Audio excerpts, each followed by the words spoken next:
जय हिंद। नमस्कार दोस्तों, आज की इस नए क्लास में आपका स्वागत है। आज हम लोग टॉप 30 क्वेश्चन देखने वाले हैं जो आपके एग्जाम में पूछे जाने की सबसे ज़्यादा संभावना है। वैसे क्वेश्चन लगे, चाहे आप एसएससी का तैयारी करते हैं या रेलवे या किसी भी स्टेट एग्जाम की तैयारी करते हैं, जैसे बिहार पुलिस या यूपी एसआई या किसी भी एग्जाम की तैयारी करते हैं, तो यह सेशन आपके लिए बेहद ही इंपॉर्टेंट होने वाला है। तो चैनल पर नए हो, चैनल को सब्सक्राइब कर लीजिएगा। तो चलते हैं क्वेश्चन के फर्स्ट नंबर क्वेश्चन है कि सीमा सुरक्षा बल अस्तित्व आया है। तो कब जो है सीमा सुरक्षा बल अस्तित्व आया है? तो 1965 में आया है। तो इसका ऑप्शन नंबर ए जो है वो करेक्ट है, 1965 में आया है। तो याद रखिएगा।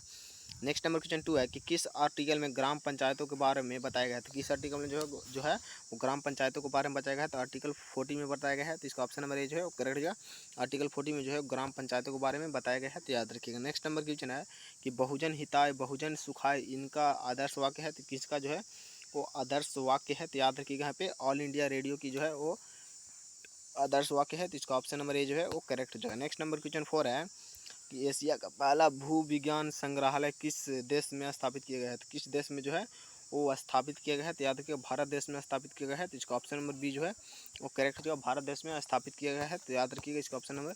नेक्स्ट नंबर क्वेश्चन है कि कांग्रेस के निम्न में से किस सत्र में पहली बार पहली बार राष्ट्रगान गाया गया था? तो किस बार कहाँ कब गाया गया था? तो 1911 में गाया गया था। तो इसका ऑप्शन नंबर सी जो है वो करेक्ट हो जाएगा, 1911 में गाया गया था। तो याद रखिएगा। नेक्स्ट नंबर क्वेश्चन 6 है कि निम्नलिखित में से भारत के किस क्षेत्र में इकोलॉजिकल हॉट स्पॉट कहा गया है? तो किसे जो है वो इकोलॉजिकल हॉट स्पॉट कहा गया है? तो याद रखिएगा, यहाँ पे पश्चिमी घाट को कहा गया है। तो इसका ऑप्शन नंबर सी जो है वो करेक्ट हो जाएगा, पश्चिमी घाट को कहा गया है। तो इसका ऑप्शन नंबर सी जो है वो करेक्ट हो जाएगा। नेक्स्ट नंबर क्वेश्चन, संसद का वर्णन किस आर्टिकल में किया गया है? संसद का वर्णन जो है वो अनुच्छेद 79 में किया गया है। तो इसका ऑप्शन नंबर बी जो है वो करेक्ट होगा, अनुच्छेद 79 में यानी आर्टिकल 79 में किया गया है। तो याद रखिएगा। मोहनजोदड़ो को प्राचीन सभ्यता का स्थल पाकिस्तान के किस प्रांत में स्थित है? पाकिस्तान के किस प्रांत में स्थित है? याद रखिएगा, सिंध में स्थित है। तो इसका ऑप्शन नंबर बी जो है वो करेक्ट होगा, सिंध में स्थित है। तो याद रखिएगा। चलते हैं नेक्स्ट नंबर क्वेश्चन के। नेक्स्ट नंबर क्वेश्चन 9 है कि निम्न में से कौन सा मुस्लिम शासक अपने पुत्र की कैद में रहा है? तो अपने पुत्र की कैद में जो कौन मुस्लिम शासक रहा है? तो शाहजहां रहा है। तो इसका ऑप्शन नंबर सी जो है वो करेक्ट होगा, शाहजहां रहा है। तो इसका ऑप्शन नंबर सी जो है वो करेक्ट हो जाएगा। नेक्स्ट नंबर क्वेश्चन 10 है कि निम्नलिखित में से कौन दिल्ली का पहला तुगलक सुल्तान था? तो दिल्ली का पहला तुगलक सुल्तान जो है कौन था? याद रखिए, गयासुद्दीन तुगलक था। तो इसका ऑप्शन नंबर ए जो है वो करेक्ट हो जाएगा। याद रखिएगा, ये भी क्वेश्चन मोस्ट इंपॉर्टेंट है, तो याद जरूर कर लीजिएगा। नेक्स्ट नंबर क्वेश्चन है कि स्वतंत्र भारत के प्रथम गवर्नर जनरल कौन था? स्वतंत्र भारत का प्रथम गवर्नर जनरल जो है वो लॉर्ड माउंटबेटन था। तो इसका ऑप्शन नंबर बी जो है वो करेक्ट होगा, लॉर्ड माउंटबेटन था। तो इसका ऑप्शन नंबर बी जो है वो करेक्ट हो जाएगा। याद रखिएगा।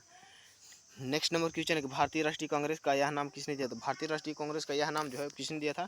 तो दादा भाई नौरोजी ने दिया था। तो इसका ऑप्शन नंबर सी जो है वो करेक्ट होगा, दादा भाई नौरोजी ने दिया था। तो इसका ऑप्शन नंबर सी जो है वो करेक्ट हो जाएगा। याद रखिएगा। नेक्स्ट नंबर क्वेश्चन है कि भारत की सबसे बड़ी जनजाति कौन सी है? तो भारत की सबसे बड़ी जनजाति जो है वो भील जनजाति है। तो इसका ऑप्शन नंबर ए जो है करेक्ट है, भील जनजाति जो है भारत की सबसे बड़ी जनजाति है। तो याद रखिए, क्वेश्चन जो है मोस्ट इंपॉर्टेंट क्वेश्चन है, तो याद जरूर कर लीजिएगा। नेक्स्ट नंबर क्वेश्चन है कि बंकर और चक्कर दो शब्द जिनसे संबंधित बंकर और चंकर जो है दो शब्द किससे जो है वो संबंधित है? तो याद रखिएगा, हॉकी से संबंधित है। इसका ऑप्शन नंबर सी जो है वो करेक्ट जो हॉकी से संबंधित है। तो याद रखिएगा। नेक्स्ट नंबर क्वेश्चन 15 है कि राष्ट्रपति पर महाभियोग की प्रक्रिया का वर्णन किस आर्टिकल में किया गया है? किस आर्टिकल में जो है वो किया गया है? तो याद रखिएगा, अनुच्छेद किस में किया गया है? तो अनुच्छेद जो है 61 में किया गया है। तो इसका ऑप्शन नंबर बी जो है करेक्ट हो जाएगा। याद रखिएगा, अनुच्छेद 61 में किया गया है, यानी 61 में किया गया है। तो याद रखिएगा। नेक्स्ट नंबर क्वेश्चन है कि निम्न में से कौन सा केंद्र सरकार की ई मार्केट प्लेस को पूर्ण रूप से लागू करने वाला पहला राज्य बन गया? तो कौन जो है पहला राज्य बन गया है? तो उत्तर प्रदेश पहला राज्य बन गया है। तो इसका ऑप्शन नंबर ए जो है वो करेक्ट हो जाएगा, उत्तर प्रदेश जो है पहला राज्य बन गया है। तो याद रखिएगा। नेक्स्ट नंबर क्वेश्चन कि डेयरी मिरर किस शहर का समाचार पत्र है? डेयरी मिरर जो है किस शहर का समाचार पत्र है? तो याद रखिए, लंदन का है। तो इसका ऑप्शन नंबर डी जो है वो करेक्ट है, लंदन का जो है वो डेयरी मिरर समाचार पत्र है। तो याद रखिएगा। अगर आपको वीडियो पसंद है तो वीडियो को लाइक एंड दोस्तों में शेयर जरूर कीजिएगा, चैनल को सब्सक्राइब कर लीजिएगा।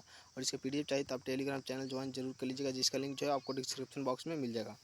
निम्नलिखित में से कौन सा विश्व का सबसे नया नदी है? तो सबसे नया नदी जो है विश्व का कौन है? तो याद रखिए, दक्षिण नया देश जो है कौन है? तो दक्षिण सूडान जो है विश्व के सबसे नया देश है। तो इसका ऑप्शन नंबर डी जो है करेक्ट होगा, दक्षिण सूडान। तो याद रखिएगा। नेक्स्ट नंबर क्वेश्चन 19 है कि कौन सा मौर्य शासक बौद्ध धर्म का अनुयायी बन गया? तो कौन जो है बौद्ध धर्म का अनुयायी बन गया? तो याद रखिएगा, यहाँ पे अशोक बन गया है। तो इसका ऑप्शन नंबर सी जो है करेक्ट होगा, अशोक। तो याद रखिए, इसका ऑप्शन नंबर सी करेक्ट होगा। नेक्स्ट नंबर क्वेश्चन 20 है कि महात्मा गांधी के राजनीतिक गुरु कौन थे? तो महात्मा गांधी के राजनीतिक गुरु जो है वो जी कृष्ण गोखले थे, तो इसका ऑप्शन नंबर सी जो है करेक्ट है। जय कृष्ण गोखले थे, तो इसका ऑप्शन नंबर सी जो है वो करेक्ट होगा, याद रखिएगा। नेक्स्ट नंबर क्वेश्चन है कि इलाहाबाद में कुंभ मेले का आयोजन किस गाना से शुरू किया गया है? किस गाना से शुरू किया गया है? तो याद रखिएगा हर्षवर्धन से, तो इसका ऑप्शन नंबर ए जो है वो करेक्ट हो जाएगा, याद रखिएगा। नेक्स्ट नंबर क्वेश्चन 22 है कि भारत का पहला एकीकृत अवशिष्ट प्रबंधन शहर सह शिक्षण केंद्र किस स्थान पर शुरू किया जाएगा? किस स्थान पर जो है वो शुरू किया जाएगा? तो गोरखपुर में शुरू किया गया, तो इसका ऑप्शन नंबर ए जो है वो करेक्ट जो गोरखपुर में जो है शुरू किया गया था, तो याद रखिएगा। नेक्स्ट नंबर क्वेश्चन 23 कि भारत की पहली जनगणना कब हुई थी? तो भारत की पहली जनगणना जो है वो हुई थी 1872 में, तो इसका ऑप्शन नंबर डी जो है करेक्ट होगा, 1872 में हुई थी भारत की पहली जनगणना, तो याद रखिएगा। नेक्स्ट नंबर क्वेश्चन 24 है कि झूमर लोक नृत्य किस राज्य से संबंधित? झूमर लोक नृत्य जो है किस राज्य से संबंधित है? तो याद रखिएगा यहाँ पे हरियाणा राज्य से संबंधित है, तो इसका ऑप्शन नंबर ए जो है करेक्ट होगा, हरियाणा राज्य से संबंधित है, तो याद रखिएगा। नेक्स्ट नंबर क्वेश्चन 25 है कि फ्रांस का राष्ट्रीय पुष्प कौन सा है? तो फ्रांस का राष्ट्रीय पुष्प जो है वो लिली है, तो इसका ऑप्शन नंबर डी जो है करेक्ट होगा, लिली जो है।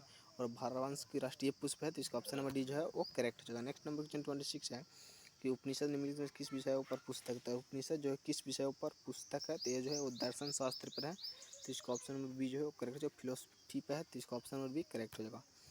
नेक्स्ट नंबर क्वेश्चन 27 है कि विटामिन बी1 का रासायनिक नाम क्या है? तो विटामिन बी1 का रासायनिक नाम जो है वो थायमिन है, तो इसका ऑप्शन नंबर ए करेक्ट है। विटामिन बी1 का रासायनिक नाम जो है वो थायमिन है, तो याद रखिएगा। नेक्स्ट नंबर क्वेश्चन किताब उल हिंद के लेखक कौन है? तो किताब उल हिंद के लेखक जो है वो कौन है? तो याद रखिएगा यहाँ पे अलबरूनी है, तो इसका ऑप्शन नंबर डी करेक्ट है। अलबरूनी जो है वो किताब उल हिंद के लेखक हैं, तो याद रखिएगा। नेक्स्ट नंबर क्वेश्चन 29 है कि भारत का पहला हाइपर लूप टेस्ट ट्रैक निम्न में से किस के द्वारा तैयार किया गया था? तो किसके द्वारा जो है तैयार किया गया था? तो ITI मद्रास के द्वारा तैयार किया गया था, तो याद रखिएगा। नेक्स्ट नंबर क्वेश्चन 30 है कि टेम्पल ट्रीज किस देश का राष्ट्रीय ध्वज का निशान है? किस देश का है? तो याद रखिएगा श्रीलंका का है, तो इसका ऑप्शन नंबर ए करेक्ट होगा। आपका स्कोर जो है 30 में कितना रहा तो कमेंट में ज़रूर बताइए।